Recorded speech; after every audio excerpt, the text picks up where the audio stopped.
President Joe Biden has announced today that an additional $800 million towards military aid will be sent to Ukraine, just hours after President Volodymyr Zelensky addressed to Congress a speech he called convincing.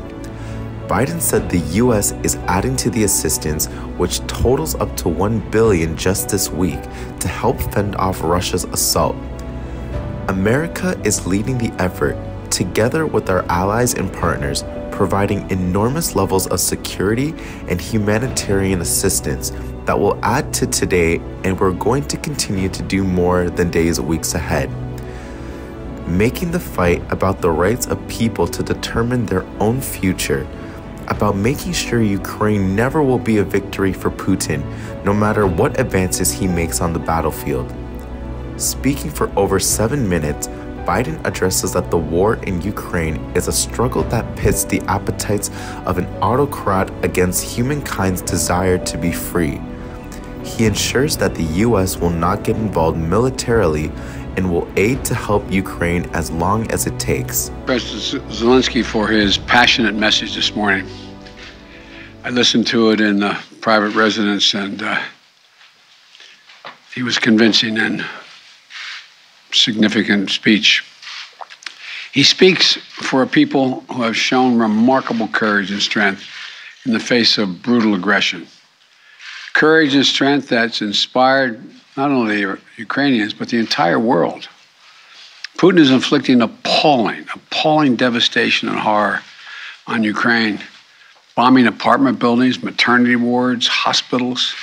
I mean, it's god-awful. I was speaking about this with our commander behind me here, General Milley. I mean, it just is amazing.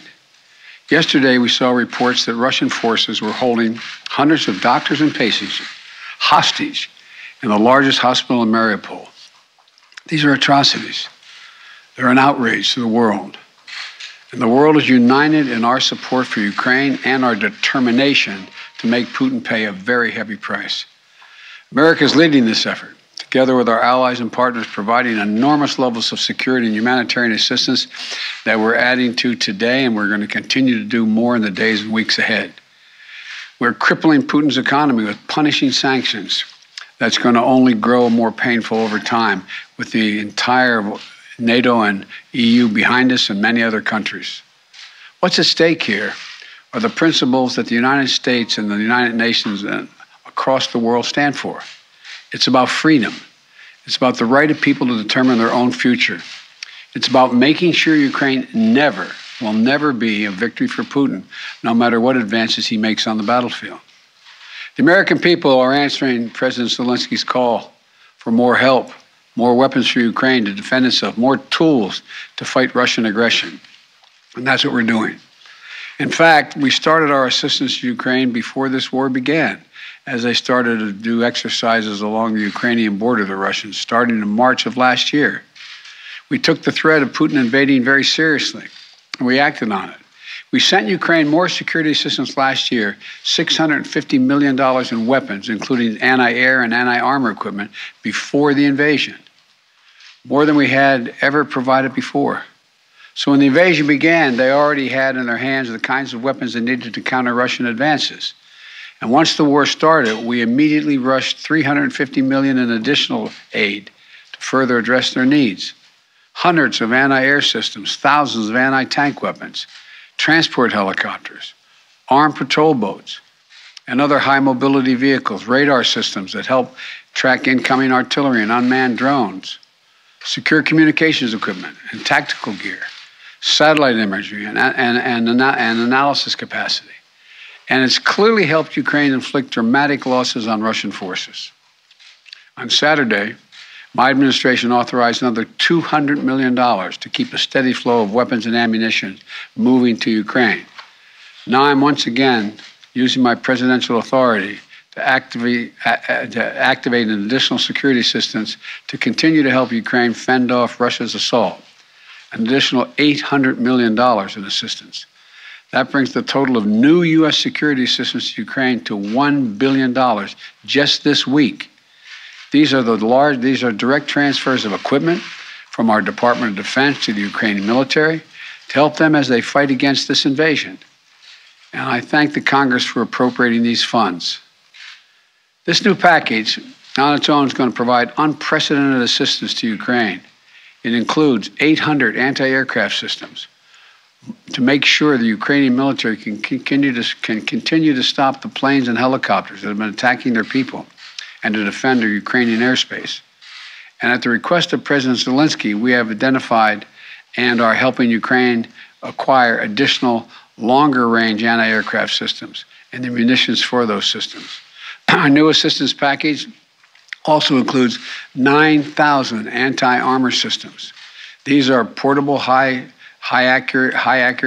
accuracy shoulder-mounted missiles that the Ukrainian forces have been using with great effect to destroy invading tanks and armored vehicles. It'll include 7,000 small arms, machine guns, shotguns, grenade launchers to equip the Ukrainians, including the brave women and men who are defending their cities as civilians, and they're on the countryside as well. And as well as the ammunition, artillery, and mortar rounds to go with small arms, 20 million rounds in total, 20 million rounds. And this will include drones, which demonstrates our commitment to sending our most cutting-edge systems to Ukraine for its defense. And we're not doing this alone.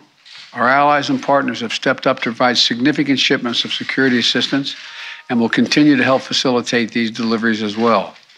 The United States and our allies and partners are fully committed to surging weapons of assistance to the Ukrainians.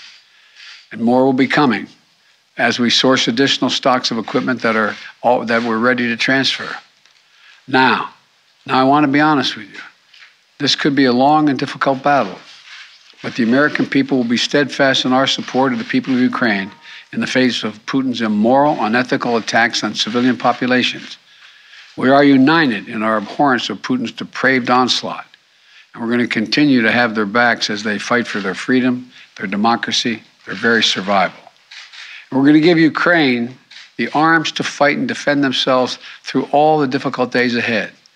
We're going to continue to mobilize humanitarian relief to support people within Ukraine and those who have been forced to flee Ukraine.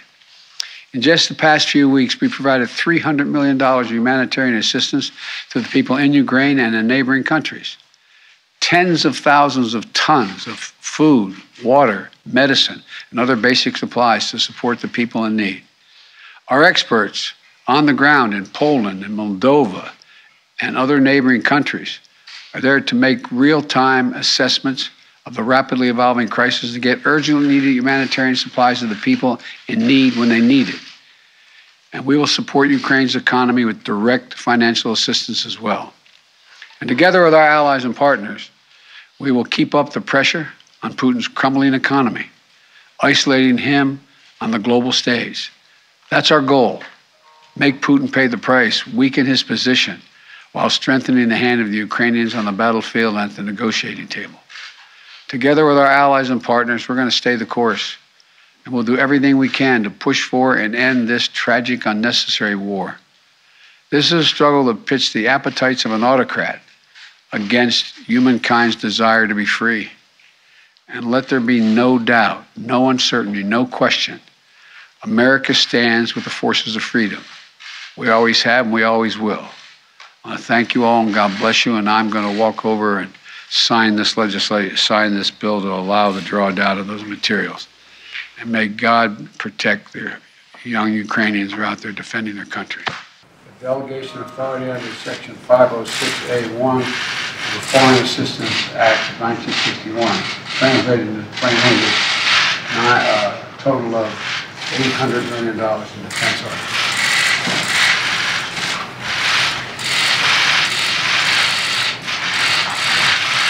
Gracias.